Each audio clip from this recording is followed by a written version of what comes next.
దేశంలో ఇక సైన్యానికి ప్రభుత్వానికి మధ్యన గొడవ వస్తుందా? లేదా మత ఉన్మాద కూటమికి సైన్యానికి మధ్య తగవలు వస్తాయా? చూడాలి.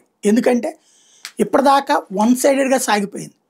ముందు అక్కడ ఒక కోర్టు ఇచ్చినటువంటి తీర్పు, ఎవరైతే స్వతంత్ర సమరయోధులు అంటే బంగ్లాదేశ్కి స్వతంత్రం తెచ్చినటువంటి వర్గం ఉందో వాళ్ళ పిల్లలకి వారసత్వంగా రిజర్వేషన్ కల్పించేటటువంటి చట్టం తీర్పు ఇచ్చింది. చట్టం లేదు అక్కడ, తీర్పు ఇచ్చింది మీరు ఎందుకు కల్పించరు అంటూ.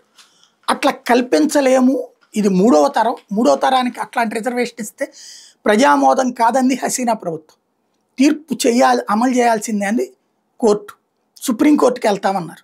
ఈలోపుగానే ఇదిగో ఇదంతా అన్యాయం అయిపోతున్నారు రిజర్వేషన్స్తో ప్రజలు అన్నటువంటి పేరుతో ఉద్యమం ప్రారంభించేశారు. ఆ ఉద్యమానికి అమెరికా, చైనా ఈ గ్రూపులన్నీ సహకరించేసి పాకిస్తానీ గ్రూపులన్నీ ప్రోత్సహించేసి ప్రజా ఉద్యమాలు క్రియేట్ చేసేసి రచ్చరచ్చ చేసేసినాయి.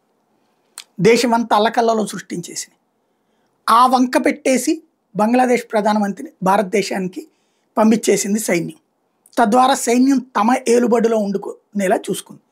కానీ యూనస్ అనేవాడిని తెచ్చి రుద్దింది అమెరికా. వాడి చెప్పు చేతలో వీళ్ళు నడవాల్సి వస్తుంది. ఇది సైన్యానికి నచ్చట్లా. తమ పెత్తనం ఇప్పుడు బర్మాలో సైనిక పాలన నడుస్తుంది, పాకిస్తాన్లో సైనికుల ఇష్టరాజ్యంగా నడుస్తుంది, బంగ్లాదేశ్లో యూనస్ గాడి ఇష్టారాజ్యంగా మేమెందుకు నడవాలా అనేది వీళ్ళ ఆలోచన.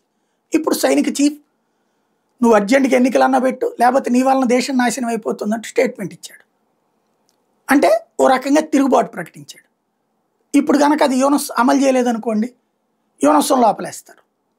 లేదా అక్కడున్న తిరుగుబాటుదారులు ఈ గ్రూపులన్నీ కలిసి సైన్యం మీద దాడులు చేసినాయి అనుకోండి, అదొక ఆఫ్ఘనిస్తాన్ లాగాను, సిరియా లాగాను, లేకపోతే యెమెన్ లాగాను, లెబనాన్ లాగాను, పాలస్తీనా లాగాను నిరంతరం ఒక కొట్టుకు సచ్చే గ్రూపుల మధ్య పోరాటంగా మిగులుతుంది. ఏం జరుగుతుందో చూడాలి.